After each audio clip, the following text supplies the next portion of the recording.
This episode, 12-inch brushed versus brushless. What's the difference? What's the CFM, amp draw, noise? We're gonna test all the things. Let's go. Welcome back to Fast Monty's Garage. Like I mentioned, we're gonna measure 12-inch fans today. This one is a paddle fan brushless from Proform. The other one is an S-curve fan brushed from Spall. I have a third Spall fan. I'm gonna drop the news on you later in this video because it's it morphs the size of these and still a 12-inch fan, but we're gonna test that too. And if you missed it, you're brand new, hey, welcome. Check out the one I did the CFM battle on the 14-inch fans. That stemmed from my experience on my 69 GTO. It's a very modified engine, and the more power you put out of your engine, the more heat you're going to generate, and you have to get really good at being efficient pulling that heat out. And one of the tricks is getting oversized fans. And the important thing to know about fan design is CFM can be measured in several different ways, and in my opinion there's only one way to do it, and that's with using Bernoulli's equation, which means you have to know the pressure differential, the temperature differential, the volume, air velocity, etc., but I don't have that tools. We're going to use tools that you can use at home to get a better sense of what's going on. Now, last episode, you guys left a lot of great comments. Hey, Mike, why don't you add a decibel meter? We're doing that today. Hey, Mike, why don't you add like a leaderboard where we can see fans, how they compare to each other, have it dynamic, put it on your website. I'm doing that too. So this is going to be a fun one today. Now, again, if I've ever helped you out, consider getting a hat, shirt, join the Full Monty Club down there. All proceeds going to help buying more things, more fans to test, more custom shrouds to test with. I'm going to show you that in a second. If you're a fan manufacturer, hey, drop me a comment, shoot me an email. I'd be happy to test your fan. So that being said, let me show you why 12-inch fans are the topic today. So not all classic cars and trucks are made the same, unfortunately. Some radiators are smaller, some are bigger. Like the GTO can take 14s, some trucks can take 16s. This is for the smaller generation, so like Gen 1, Firebird, Camaro, Nova is a smaller radiator. So these poke out on the side, but the shroud is designed for that.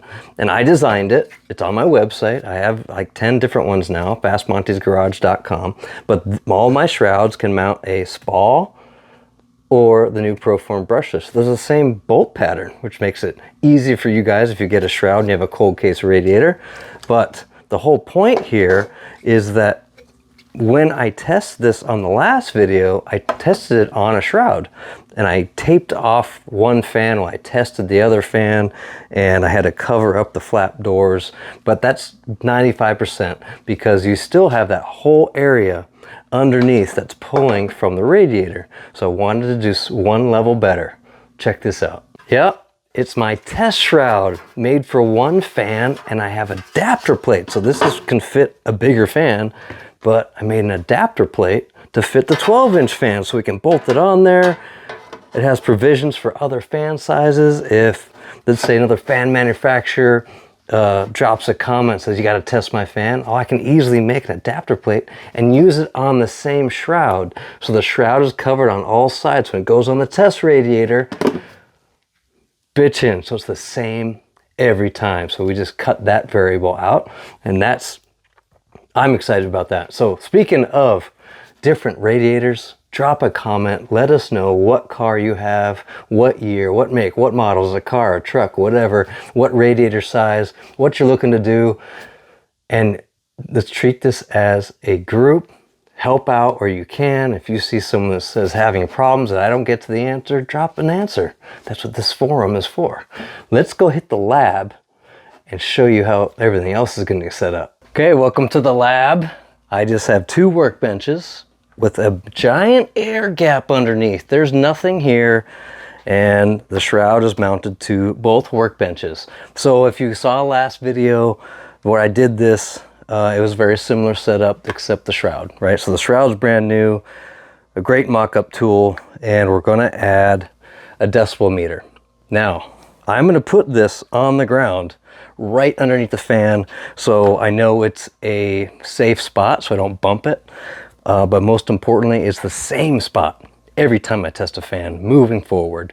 And believe me, I know how complicated it is to measure noise. So I don't want anyone popping off saying that's not how you measure noise.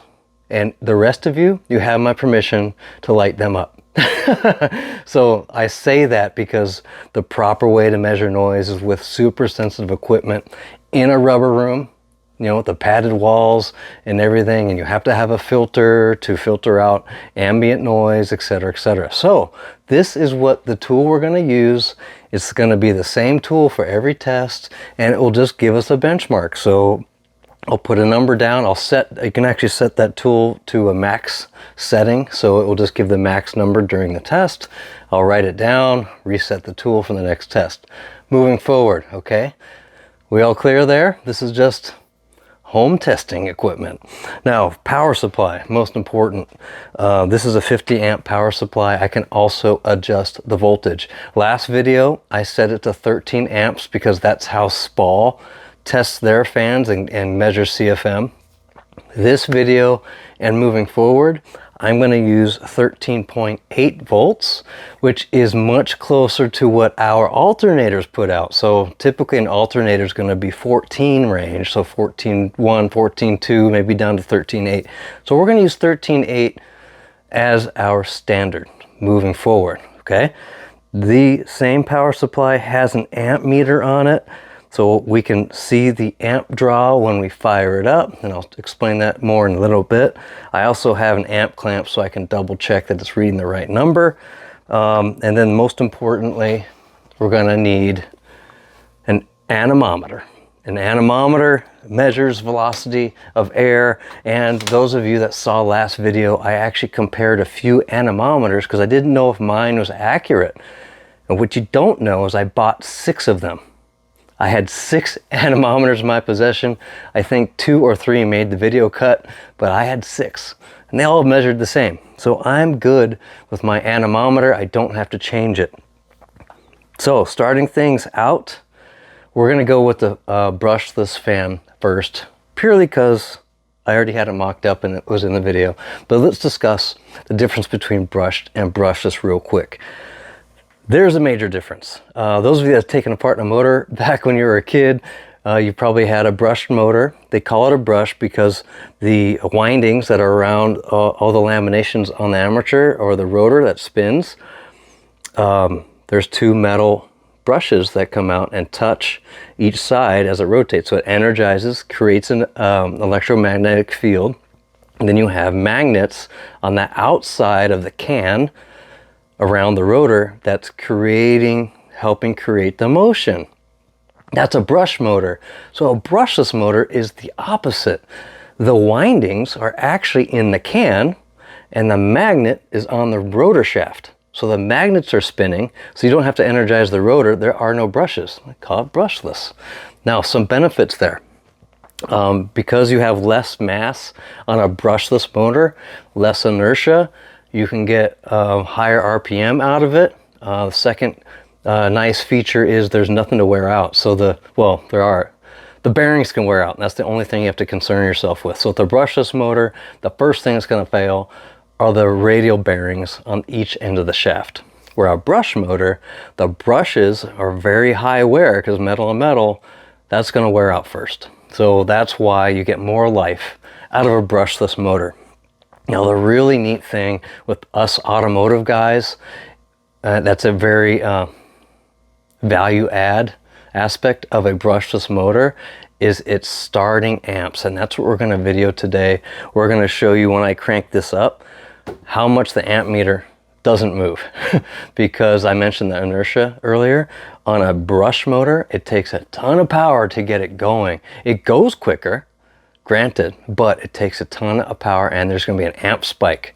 Now, the bigger the fan, the higher the amp spike. If you have multiple fans, it can be a detriment to your system and blow fuses a lot. So the really neat thing about brushless fans, they do cost more, but they have really low startup amperage and a little bit higher RPM because of the inertia we talked about. Having said all that, now we have to talk about CFM, and it's a very controversial subject on how to measure it. And I'm guilty of this too, folks. So I lived trial by fire as well. Now, most of you've probably seen people taking your anemometer and going around that surface area of the fan, and people have been telling you probably to take the surface area, subtract the area of the hub, that's the area, and you multiply it by the velocity of the air and you get your CFM. Yes, that's how you calculate it. That is a true statement, area times the velocity. However, the problem with doing that is there is a ton of turbulence coming out the blades, and that turbulence of that air coming through the shroud area of the plastic frame of the fan causes these eddy currents. And if you hit those eddy currents just right, they're going faster than the actual measured velocity. So when you're measuring CFM, you need to be, rule of thumb, 2.5 times the diameter away and typically shrouded, right? So I'm going to make a cone to taper it up a little bit and then go even higher. So this is 1 foot diameter. We need to be 2.5 feet in the air to measure the CFM. Yeah, that's how it's done. To do it the right way, remember I mentioned a Bernoulli's equation, you're going to have a pressure differential from the start to the finish. You're going to have a temperature differential. And to do that properly, there are tools that measure CFM, and it looks like this. It's a shroud with multiple sensors in it and legit air velocity measuring tools, which are typically called, I think it's like a hot probe or hot tip or something. They're very expensive. That's $5 grand for that assembly I just showed you. I'm not spending $5 grand on you guys to test fans. We're doing it with shop equipment, so you can mimic this at home and try and prove me wrong. Before we put the cone on, I think it's best I show you what soft start looks like. It's really interesting. So most brushless motors, I should say, have internal sensors, typically Hall sensors, and depending on how the controller is set up within the motor or whatever's controlling the fan, most of them will actually sense where they are. So they'll actually go backwards or jitter and then start up, and it takes a while, and that's why we get the low amperage on startup. The benefit of that is if it's stalled or jammed or stuck, it will automatically not fire, so to prevent damage. That's why it does that most of the time. There could be other reasons I don't know about. So if you have that reason, hey, leave the comment below. We're all ears. But at this point, we're going to measure CFM from the surface of the blade, and I told you it's going to be different than the cone, so might as well do that test.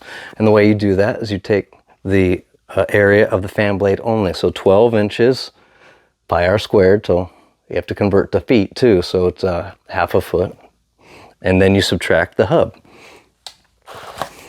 So based on my math, 0.686 is going to go into the anemometer.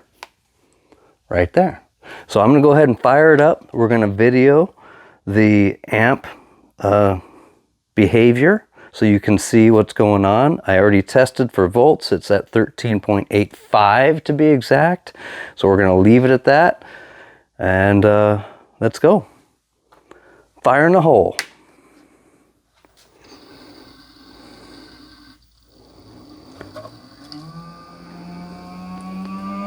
Crazy how long it takes.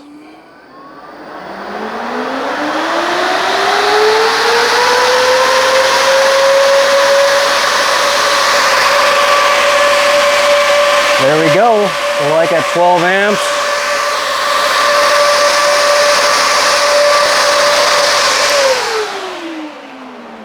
So I have a max setting on the anemometer to keep it. So 2061 CFM, which is close to the manufacturer spec of 2100. So I'd be willing to go on a limb. That's how they measure the CFM for this fan manufacturer.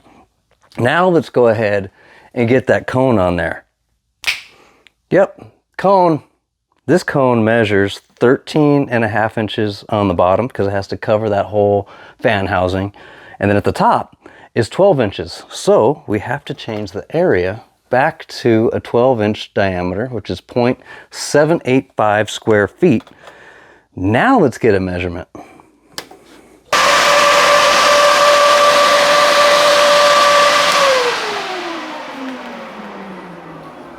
I spent a little longer above the area. I edited most of it out, but it's 1846 is the max. So we're gonna write that down, and let's move to that Spall fan. Oh, I forgot to get a noise measurement.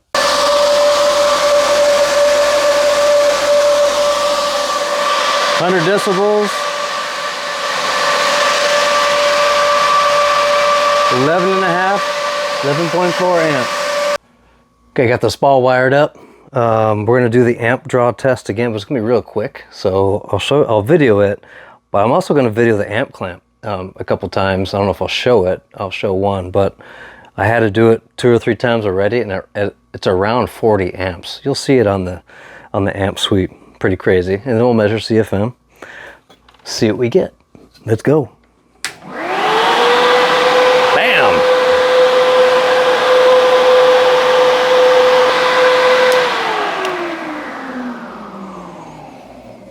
All right, 1535 CFM, not too shabby. The noise, 93.8 decibels, so it is quieter. Probably because of the fan blade design. So S fans are typically quieter than flat blades. So all that said, let me show you the surprise Spall. No surprise yet. I want to show you something. This is the spreadsheet I was telling you about that will be on my website. I'm filling in the blanks. So what I wanted to document for that Spall test was 45 amps I'm using as the peak startup spike. I looked at the amp clamp like 12 times and it ranged from 38 to 51. So I'm just calling an average of 45. The running amps is 11.3. I don't remember if I said that or not or showed it. So it's 11.3 running. 1535 was the CFM we measured. The spec from Spall is 1451.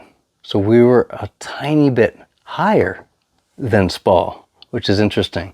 And that kind of explains the Bernoulli equation, because I know Spall does it that way with a big shroud and pressure differential, etc., etc.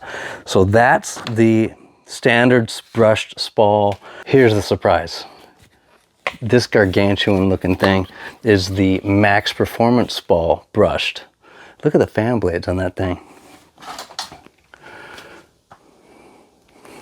That's the difference. And it's thicker. I think it's 1.5 inches thicker. I can't even hold it. See that? That's crazy, right? So this will also not fit my shrouds. I'd have to make a custom shroud for this guy because there's no flat edges. Notice how there's flat edges on here? So you can put 2 side by side and save a ton of space on a shroud. This one, 2 roundies, doesn't make a right. So let me mount this up. Hey, so funny story. I can't get it to start. Watch. It kind of turns. The power supply freaks out. I don't know if the amp draw is too high for the power supply. So we're gonna have to table that discussion, unfortunately. I don't know if I was sent a defective unit because there was some weird wear on the sides of the unit when I got it, and the box was kind of beat up, like it was a return, and then I got it. So maybe I'll return it, try and buy another one, or explore some other details there. But man, that's bizarre, right? So, hey, future video. So now let's go ahead and get the radiator put on the workbench and then test both the Proform and the Spall again.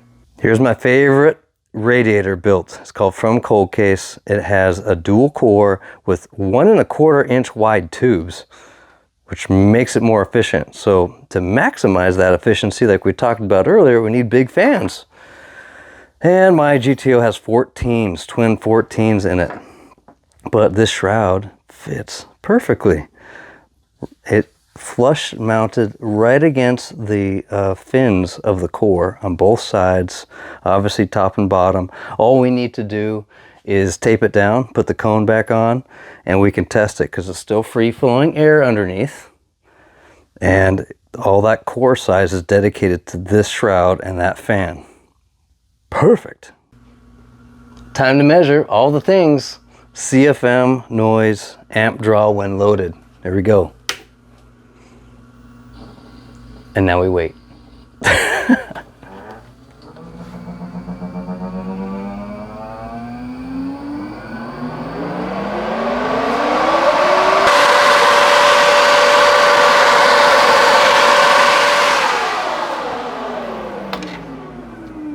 All right, 1170 CFM, 86.4 decibels, and I forgot to look at the damn amp meter. All right, back up and running. 13.3. Spall time.